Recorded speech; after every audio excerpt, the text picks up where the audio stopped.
Oi, seja bem-vindo ao Universo Fantástico. Hoje viajaremos para um mundo cheio de mistérios e punições. A mitologia grega está repleta de loucura, monstros, batalhas épicas, heróis corajosos e deuses implacáveis, resultando em alguns castigos terríveis e bastante horríveis.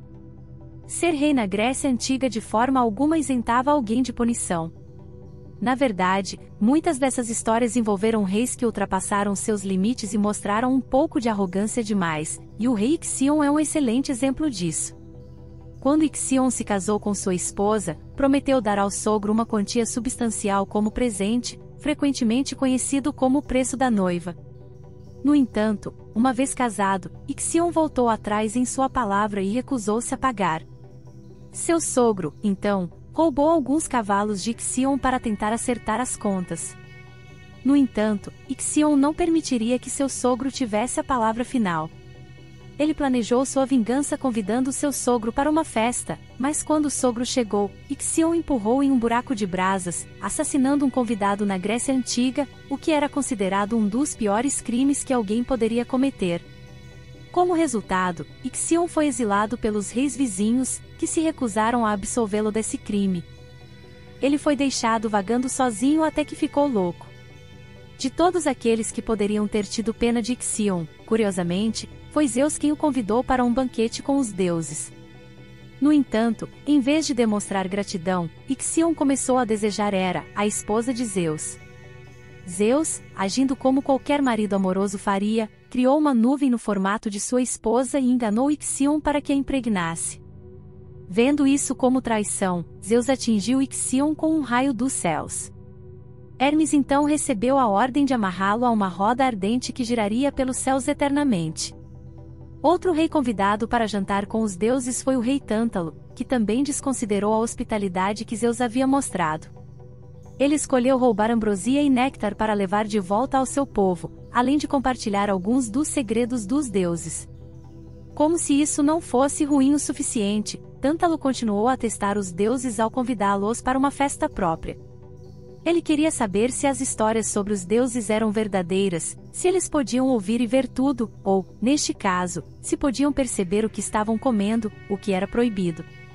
Para piorar a situação, Tântalo matou seu próprio filho e serviu-o aos deuses.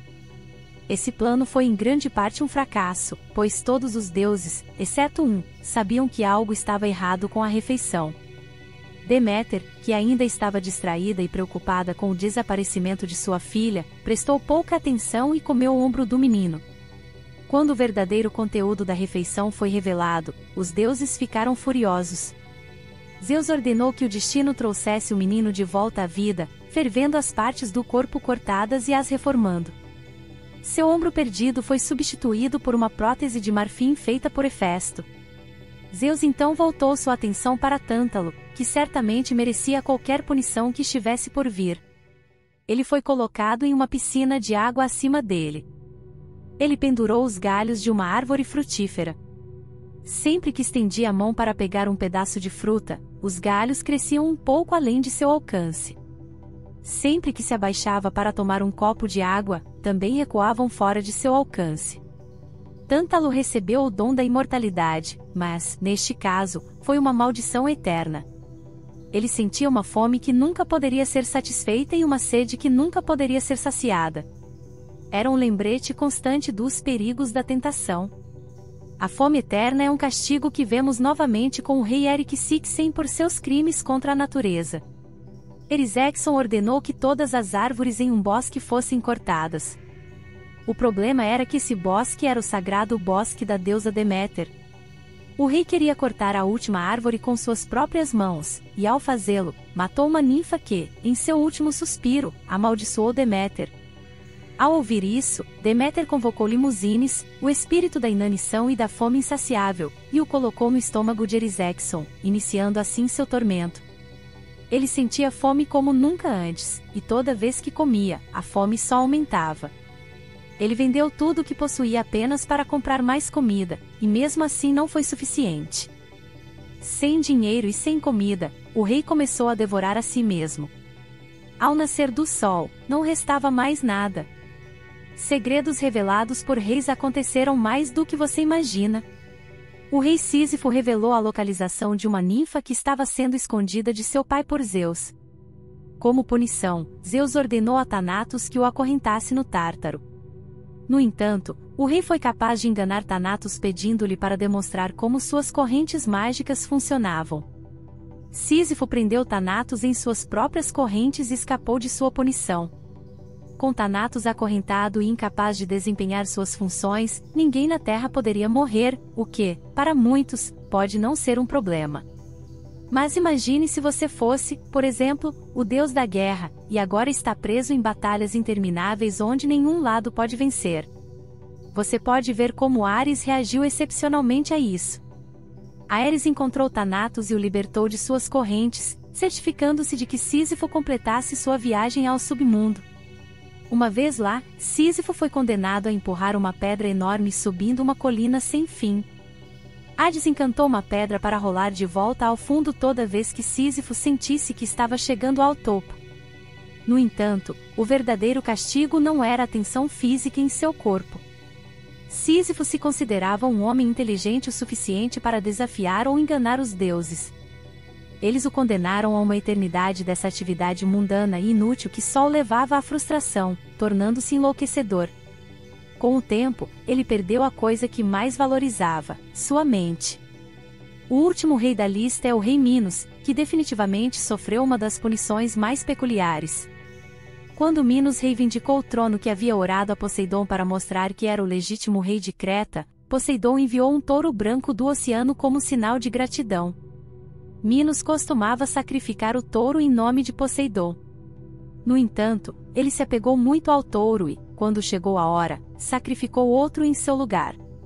Isso irritou Poseidon, pois o touro enviado era especial e não deveria ser enganado e desrespeitado com a oferta de um animal comum. Para puni-lo, Poseidon amaldiçoou a esposa de Minos com uma paixão ardente pelo touro.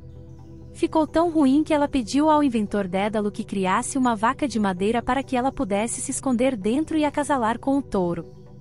Ela engravidou e deu à luz o Minotauro, que aterrorizaria a ilha de Creta.